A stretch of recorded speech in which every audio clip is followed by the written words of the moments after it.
Benjamin Netanyahu kɛra jamana marakɛla dunan fɔlɔ bisimilalen ye Donald Trump fɛ l'Amérique masayaso kɔnɔ kabini a bolodon fanga la janvier kalo tile 20 tɛmɛnenw na. U bɛ l'Amérique ni Bani Sarala ka bɛnɲɔgɔnya tamaserew de jira. Sani ni ɲɔgɔn ye cɛ, Netanyahu ka cakɛda tun ye laseliw kɛ k'u bɛ délégation bila ka taa Qatar ka taa kuma tɔw lase maramafɛnw sɛmɛli taabolow kan min donna waliyaliw kɔnɔna na kabini janvier kalo tile 19 waati la Gaza. Qatar ye jamanakulu 3 kelen ye minnu bɛ labɛn kumaw la Bani Sarala ni Hamas ni ɲɔgɔn cɛla la ka fara Misira jamana ani l'Amérique kan.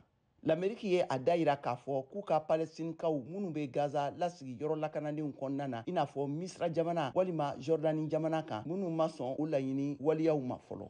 A bɔtɔ Bani Sarala, Netanyahu ye a jira k'a fɔ ko Donald Trump ka baarakɛɲɔgɔnya bɛna kɛ sababu ye ka segin kɛ Bani Sarala sigicogoyaw kan Darabula kɔnɔna la.